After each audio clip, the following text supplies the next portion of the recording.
Olá, meu amiguinho e minha amiguinha. Vamos fazer uma rápida revisão do conteúdo para a sua prova. Quero dizer que a construção, a origem do universo surgiu a partir de átomos de hidrogênio, através de um processo chamado nucleossíntese. Então, os primeiros núcleos atômicos primordiais foram hidrogênio, hélio e lítio.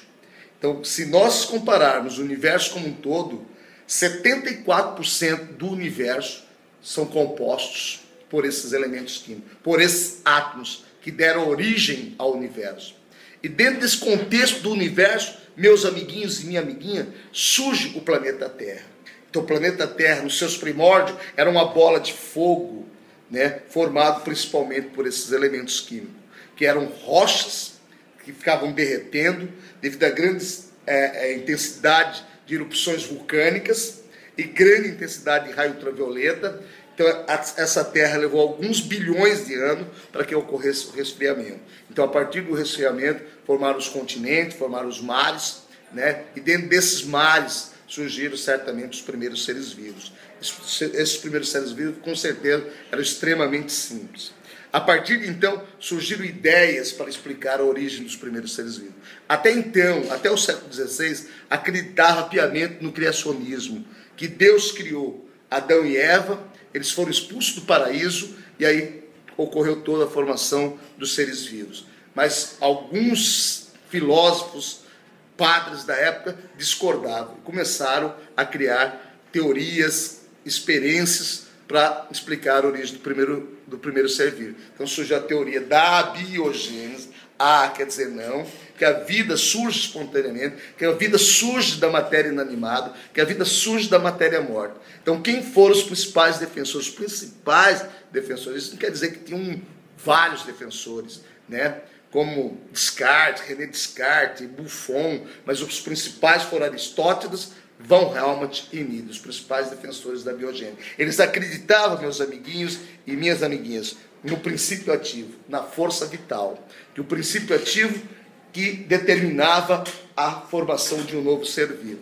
Então Aristóteles chegou a descrever um fato interessante, que dos lagos, o lodo, a água, o calor, o ar gerava uma força vital. Então, esses princípios ativos geravam uma força vital. E a partir dessa força vital nasciam algodoeiros. E dos algodoeiros, quando eles morriam, se transformados em carneirinho. Então essa era a ideia que o Aristóteles colocou em prática. Logo em seguida surgiu um padre chamado von Helmont, que chegou a dar uma receita. Muito interessante, meu amiguinho e minha amiguinha, muito interessante essa receita. Ele dizia o seguinte: se nós deixássemos uma camisa suada com germe de trigo e queijo ralado durante 21 dias em um ambiente escuro e úmido, a partir de então nasceria ratinhos, né? Ele pode ter esquecido que os ratinhos poderiam ir lá, comer os germes e tal, e ali se reproduzisse e deixar a sua geração. Eles acreditavam viamente que esses ratinhos surgiram do nada. Então, essa é a ideia que se tinha então. Apesar de boas ideias, hoje, no entanto, elas são absurdas. Aí surge o quê? Surge um padre também chamado Francesco Redi, e o Francesco Redi, através de uma experiência bem simples, consegue derrubar essas ideias mirabolantes de Aristóteles e de von Helmont, utilizando-se de uma experiência simples, onde ele pegou vários recipientes, alguns recipientes ele manteve fechado e outros recipientes ele manteve aberto. E dentro desse recipiente ele colocou infusões, sucos de carne, com legumes, ele formou uma infusão e colocou nesse recipiente. Aí ele fechou vários e deixou vários abertos. Ele deixou por alguns dias, depois ele foi lá verificar a experiência. Naqueles que estavam abertos, surgiram larvas e surgiram posteriormente moscas. Naqueles que estavam fechados hermeticamente com gases, ele observou que nas infusões não existia larvas, não existia inseto. Portanto, as moscas não tiveram contato para colocar os seus ovos lá. Dessa forma, Francesco Redi elimina a ideia da abiogênese, passa a perdurar a ideia da biogênese, mas por pouco tempo. porque logo em seguida, no início do século XVII, tá, surge um cientista chamado Antoine van Leeuwenhoek e faz o aperfeiçoamento do microscópio. Com o aperfeiçoamento do microscópio, consegue-se constatar o que é a vida invisível, a vida dos micróbios. Aí surge novamente, com muita força, a teoria da abiogênese. Aí surge um padre chamado Needham, que faz uma experiência interessante. Ele pega alguns túbulos, alguns êmbolos, coloca suco nutritivo, fecha com uma rolha porosa, onde permite a penetração de gases, né, para essa rolha. Ele fervia, ao ferver, ele certamente matava os micróbios, mas como a tampa do seu recipiente era poroso, permitia a penetração de calor, penetração de ar, e novamente contaminava toda a experiência. Então, o que surge então um padre que discordava dessas ideias de Needham, o Spallanzani, pegando as mesmas experiências de Needham, ferveu a infusão, ferveu o suco nutritivo, só que ele fechou hermeticamente, de forma que não entrasse gases.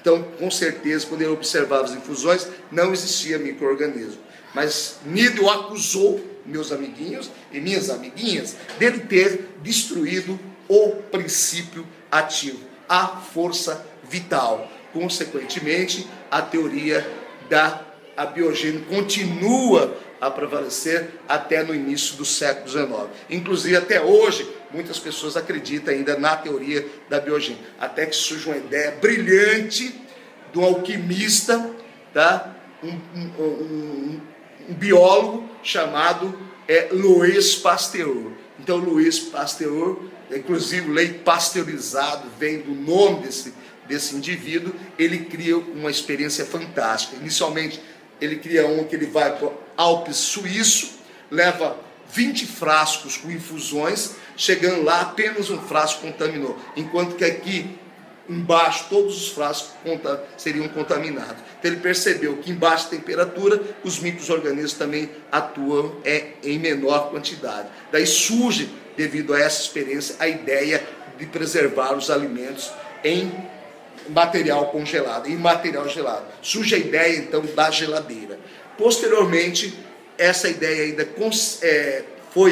ele foi acusado ainda por os defensores da abiogênese, que quando ele levou lá para os Alpes, ele destruiu o princípio ativo. Então ele cria uma ideia fantástica ao pescoço de cima.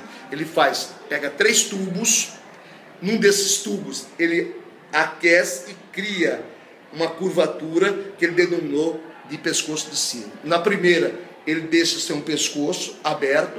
No segundo, ele fecha hermeticamente como o Spallanzani. E na terceira, ele deixa aberto, porém, com esse pescoço. Aí ferveu o líquido. Posteriormente, ele observou que após a fervura, os micro-organismos foram... não existia nem no que estava aberto, nem no que estava fechado, e muito menos naquele que estava com o pescoço de cima. Logo passado algumas semanas, eles foram observar. Naquele que estava aberto, contaminou-se, o ar entrou, encheu-se de micro-organismos. No segundo, que estava hermeticamente fechado, não apareceram os micro-organismos ou os micróbios. Mas mesmo assim, os defensores da abiogênese o acusavam de ter destruído o princípio ativo. Daí ele cria esse pescoço com gargalo. Quando o ar, ao entrar, as bactérias, os micro-organismos ficavam retidos no gargalo, portanto o ar entrava, o calor entrava. Porém, os defensores da abiogênese não tinham como acusá-los de ter destruído o princípio ativo. Dessa forma, ele observou que quando ele criou essa situação, os micro-organismos não conseguiam chegar até a infusão. Consequentemente, não existia micro-organismo. Mas para finalizar a sua experiência, ele foi lá e quebrou o pescoço. Por questões de dias, o alimento apareceu completamente contaminado pelos micróbios. Dessa forma, Louis Pasteur derruba definitivamente a ideia da abiogênese. E surge que a vida só aparece a partir de outra vida. Nessa oportunidade surge um François, um industrial, e cria o que nós chamamos a indústria do enlatado. muito utilizado, inclusive, na Primeira Guerra Mundial, que era uma despreocupação a alimentação. Então, a indústria de enlatado nada mais é do que a fervura, eliminar e fechar hermeticamente. Os alimentos são preservados por muito mais tempo. Surge, então, a indústria do enlatado, que hoje nós encontramos no supermercado. Então, para a sua revisão. E a partir daí, que a vida só surge a partir de outra vida, surgiram algumas hipóteses.